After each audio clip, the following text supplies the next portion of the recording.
ବନ୍ଧୁମାନେ ନମସ୍କାର। ଆପଣ ଜାଣନ୍ତି ମୁଁ ଲେଖାଲେଖି କରେ। ବହୁତ ଦିନ ପରେ ଗୋଟେ ସୁନ୍ଦର ଲେଖାଟିଏ ଲେଖିଛି। ତୁମକୁ ମୁଁ ଏତେ କାହିଁ ଭଲ ପାଏ। ଆସନ୍ତୁ ଶୁଣିବା। ତୁମକୁ ମୁଁ ଏତେ କାହିଁ ଭଲ ପାଏ, ସେ କଥା ତ ନିଜେ ମୁଁ ଜାଣିନି, ହେଲେ କାହିଁକି କେଜାଣି ମୋ ମନ କୁହେ। ମେଞ୍ଚା ମେଞ୍ଚା ହସକୁ କୋଉଠୁ ଚୋରେଇ ଆଣି ତୁମ ମୁହଁରେ ସବୁଦିନ ପାଇଁ ବୋଳି ଦେବାକୁ, ସବୁ ଋତୁର ବୟସକୁ ତୁମ ବୟସରେ ଯୋଡ଼ି ଦେଇ ତୁମ ହାତ ପାପୁଲିରେ ମୋର ସବୁତକ ଖୁସିକୁ ଅଜାଡ଼ି ଦେବାକୁ ମୋ ମନଟା ମୋତେ ବାରମ୍ବାର କୁହେ। ତୁମ ଦୁଃଖରେ ଦୁଃଖୀ ହୋଇ ତୁମର ହଜାର ଭୁଲକୁ ଅଣଦେଖା କରି ତୁମକୁ ପୁଣି ଥରେ ନିଜର କରି କୋଳେଇ ନେବାକୁ ସତରେ ମୋତେ କାହିଁକି ଭଲ ଲାଗେ। ତୁମେ କୁହ, ତୁମକୁ ମୁଁ ଏତେ କାହିଁ ଭଲ ପାଏ।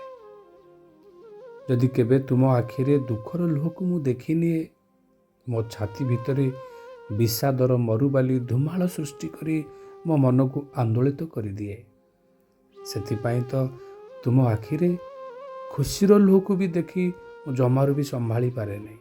ତୁମେ କୁହ, ତୁମକୁ ମୁଁ ଏତେ କାହିଁ ଭଲ ପାଏ। ତୁମକୁ ଜିତେଇବାକୁ ଯାଇ କେବେ କେବେ ଜାଣି ଜାଣି ମୁଁ ନିଜେ ହାରିଯାଏ।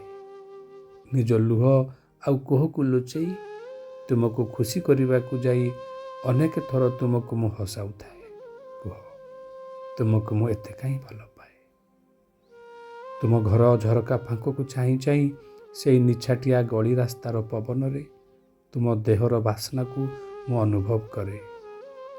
ମୋ ଆଖି ଦୁଇଟାକୁ ବନ୍ଦ କରି କିଛି ମୁହୂର୍ତ୍ତ ତୁମକୁ ମନେ ପକାଇ ଆମର ସେ ହଜିଲା ଦିନ ଗୁଡ଼ାକୁ ମୁଁ ମନେ ପକାଇ ମୋ ଆଖି ଦୁଇଟା ଜଗେଇ ଆସେ। ତୁମେ କୁହ, ତୁମକୁ ମୁଁ ଏତେ କାହିଁ ଭଲ ପାଏ।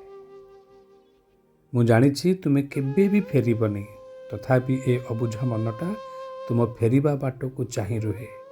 ତୁମ ପାଇଁ ଶୁଭ ମନାସି ଭଗବାନଙ୍କ ପାଖରେ ଅଳି କରି ତୁମର ମଙ୍ଗଳ କାମନା କରେ, ଆଉ ରାତିରେ ଚେଇଁ ଚେଇଁ ପୁଣି ଶୋଇଯାଏ ତୁମକୁ ସ୍ୱପ୍ନରେ ଦେଖା କରି ମନ ଭରି କଥା ହେବାକୁ। ତୁମେ କୁହ, ତୁମକୁ ମୁଁ ଏତେ କାହିଁ ଭଲ ପାଏ। ତୁମକୁ ମୁଁ ଏତେ କାହିଁ ଭଲ ପାଏ, ଏତେ କାହିଁ